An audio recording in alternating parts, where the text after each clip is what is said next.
ये 7 आरोप मैं अब सबको दिखाने वाला हूं। इससे आप खुद समझ सकते हैं कि ये ईडी और सीबीआई का दुरुपयोग इस केस में हो रहा है या नहीं। कृष्णदेव राय ने अपनी 3,375 स्क्वायर फीट वर्ग फीट की जो जमीन है वो ललन चौधरी को बेची। अब जैसी दुनिया वैसे हम। प्रणाम दोस्तों, क्या हाल बा। उम्मीद करते हैं कि आप सब अच्छे होंगे और स्वस्थ होंगे। मैं बचाता रहा दीमक से अपना घर, चंद कुर्सी के कीड़े पूरा मुल्क खा गए। ये दो लाइन पॉलिटिक्स और पॉलिटिकल लोगों पे, खास करके कहें नेताओं पे, बड़ा सटीक बैठती है। जो नेता इलेक्शन के समय, इलेक्शन से पहले हाथ जोड़ के सेवा भाव से जनता के सामने जाता है, वही इलेक्शन जीतने के बाद मेवा खाने के लिए दोनों हाथ खोल के उसी हाथों से लूटना चालू कर देता है। खैर, ये कहानी पुरानी है और सुनी हुई है। आज हम उस कहानी पे बात करने वाले हैं जिस पे 2 दिन से ईडी पूछताछ कर रही है। बेसिकली आरजेडी की, लालू यादव की परिवार। ये तमाम इल्जाम लगाए जा रहे हैं कि उनके परिवार पे केंद्र शासित बीजेपी सरकार जानबूझ के ईडी का, सीबीआई का दबाव और केंद्रीय एजेंसियों का दुरुपयोग कर रही है।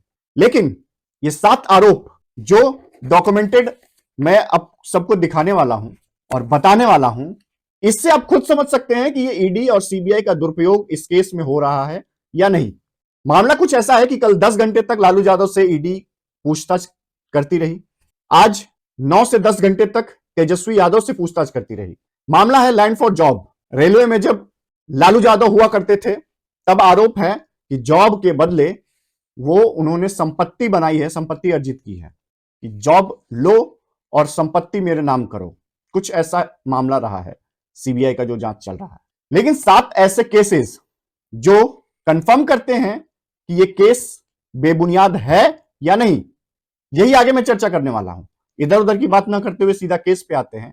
नौकरी के बदले जमीन का यह मामला जो है, उसमें सबसे पहला जो केस है वो है पटना के संजय राय का। संजय राय का 3,375 वर्ग फीट, अगर वर्ग फीट हिंदी में ना समझ आ रहा तो स्क्वायर फीट, 3,375 स्क्वायर फीट की जमीन राबड़ी देवी को बेच दिया। कितने में? 3.75 लाख, 3,75,000 में। ठीक है, जिसके बदले संजय राय और उनके परिवार के 2 सदस्यों को रेलवे में नौकरी दी गई।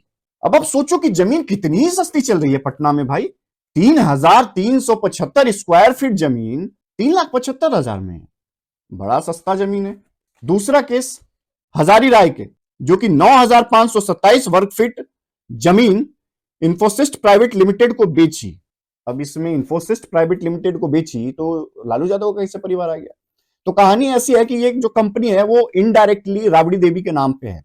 ठीक है, तो अभी के लिए आप इतना ही समझो कि ये कहानी और ये कंपनी लालू यादव और एंड फैमिली की है, जिसकी डायरेक्टर जो है वो राबड़ी देवी है। और इन्होंने भी, जो हजारी राय हैं, 2 भतीजे दिलचंद कुमार और प्रेमचंद कुमार को रेलवे में नौकरी मिली, जिसके बदले ये जमीन दिया था। कितना जमीन दिया था?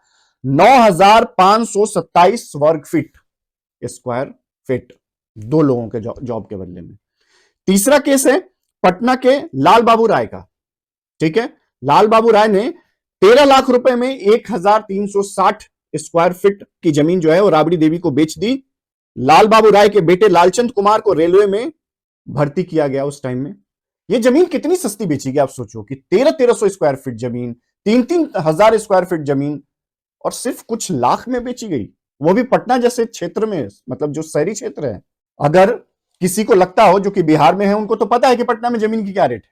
लेकिन अगर किसी को जो बिहार से बाहर के हैं, दिल्ली, मुंबई, बंगाल, और उन्हें ये गलतफहमी हो कि बिहार और पटना में जमीन सस्ती है, तो एक बार ऑनलाइन सर्च करके देखिएगा, आपके अपने शहर मुंबई और दिल्ली की अपेक्षा बराबर रेट मिलेगा। तो इसलिए ये कंफ्यूजन नहीं रखिए कि पटना और बिहार में जमीन सस्ती होगी तो इसलिए ये रेट हो सकता है।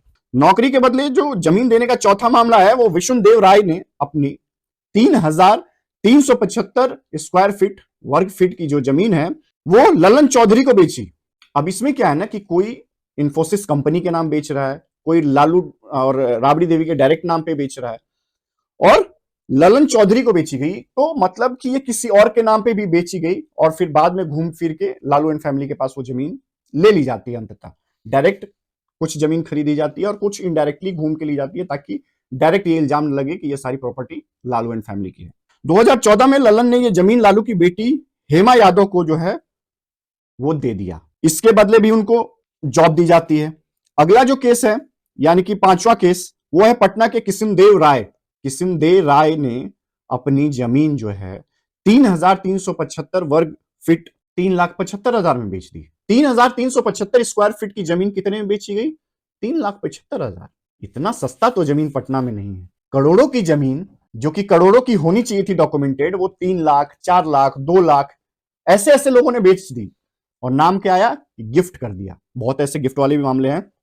इस केस में जो किशुनदेव राय हैं, इनके फैमिली के 3 लोगों को ग्रुप डी में जॉब दिया गया। और वो 3 लोग कौन कौन है?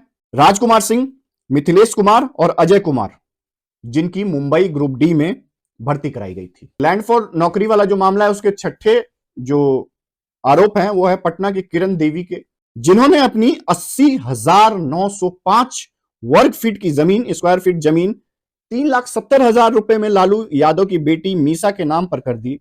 उनके बेटे अभिषेक कुमार को मुंबई में सब इंस्टीट्यूट के तौर पर भर्ती किया गया रेलवे में। 80,905 वर्ग फीट और बेची कितने में गई? 3.70 लाख। करोड़ों रुपए की जमीन सिर्फ 3,70,000 रुपए में खरीद ली इन्होंने। सातवां जो मामला है वो है ब्रजनंदन राय ने 3,375 वर्ग फीट की जमीन 4,21,000 रुपए में गोपालगंज के हृदयानंद चौधरी को बेची। हृदयानंद चौधरी को हाजीपुर में सब इंस्टीट्यूट के तौर पे भर्ती किया गया, जिसके बाद हृदयानंद ने यह जमीन तोहफे में लालू की बेटी हेमा के नाम पर कर दी। मतलब 3-3 हजार, 4-4 हजार स्क्वायर फीट लोग गिफ्ट दे रहे हैं। किस बात के लिए? कोई रीजन नहीं है। ऐसा गिफ्ट हमारे पास तो कभी नहीं आया। लालू एंड फैमिली के पास ही क्यों आया? कभी उनकी बेटी के पास, कभी उनकी वाइफ के पास, कभी उनके बेटे के पास। ये 7 मुख्य आरोप जो कि जमीन नौकरी के बदले लेने के हैं। करोड़ों रुपए की जमीन महज कुछ लाख रुपए में ऑन पेपर खरीद लिया गया। ये 7 केसेस जो कि लालू एंड फैमिली को, खास करके तेजस्वी को, जेल पहुंचा सकते हैं। जेल इसलिए पहुंचा सकते हैं कि तेजस्वी के नाम भी कई सारी जमीनें हैं। दिल्ली के न्यू फ्रेंड्स कॉलोनी में 150 करोड़ रुपए का एक कोठी है जो कि तेजस्वी यादव के नाम पे है। अब मैं सीधा सीधा यही पूछना चाहता हूं कि तेजस्वी यादव क्या थे? कहीं के डिप्टी थे, आईजी थे, आईपीएस थे? ये तीनों नहीं थे, और तीनों होने के बाद भी 150 करोड़ का बंगला नहीं खरीदा जा सकता। ठीक है, अंबानी के घर से हैं, अडानी के घर से हैं, टाटा बिरला के घर से हैं? नहीं। ठीक है, अपना कोई बिजनेस है? नहीं। खुद भी कोई पोस्ट नहीं, कहीं जॉब नहीं, 9th फेल करके पिता की पॉलिटिकल कैरियर को आगे बढ़ा रहे हैं। 150 करोड़ रुपए का बंगला, कोठी कहां से आया? तो किसी ने गिफ्ट कर दिया। उनका कहना यही होगा ईडी के सामने कि किसी ने गिफ्ट किया है जी मुझे। मतलब दुनिया पागल है कि 150 करोड़ की बंगला, 100 करोड़ की जमीनें ऐसे गिफ्ट कर दे रहा है लालू एंड फैमिली को। मतलब लोग इतने दानवीर हैं, और वो भी खास करके बिहार के लोग, जिनकी खुद की हालत किसी से छुपी नहीं है। चलो, ये तो मामला हो गया अभी का कि बीजेपी और केंद्र शासित जो एजेंसियों का दुरुपयोग कर रहे हैं। ठीक है भाई, मान लिया। तो ये जितने मैंने नाम बताए, इनका क्या, ये कहां से आए, कहां से उत्पन्न हुए? इसका कोई जवाब नहीं है। दूसरा कि अभी बीजेपी आई है। लालू यादव ऑलरेडी चारा घोटाला में इतने सालों से जेल की सजा काट रहे हैं और अभी मेडिकली बेल पे हैं।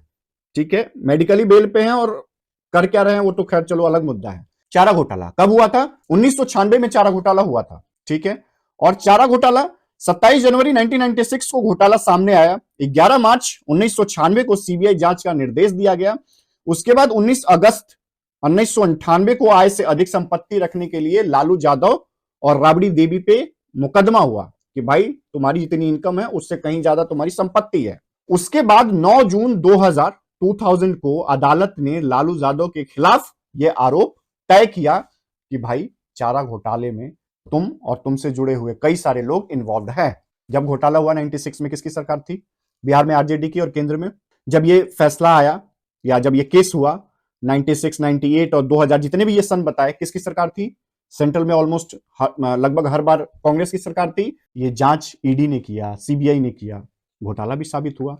950 करोड़ रुपए का गाय का चारा ये लालू एंड फैमिली खा गई। ठीक है, और उस समय बीजेपी नहीं थी, उस समय केंद्र में दुरुपयोग एजेंसियों का नहीं हो रहा था। तो तब भी कैसे 950 करोड़ रुपए के घोटाले में कोई इंसान और उसकी पूरी फैमिली इन्वॉल्व है? अगर एजेंसियों का दुरुपयोग हो रहा है तो तब कैसे हुआ? तब तो नहीं होना चाहिए था ना, तब तो पाक और साफ दामन रहना चाहिए था लालू यादव एंड फैमिली का। तो ये कहना कि ईडी और सीबीआई का दुरुपयोग हो रहा है, कहां तक सही है ये सबको पता है। सेवा भाव से आए थे और मेवा भाव से ले गए। तो कुछ लोग होंगे जो मेरी लास्ट वीडियो पे भी जो मैंने स्कूल और बिहार की दुर्गति के बारे में बनाया था, नीचे कमेंट बॉक्स में आके भर भर के लिखा था, इस वीडियो पे भी लिखेंगे।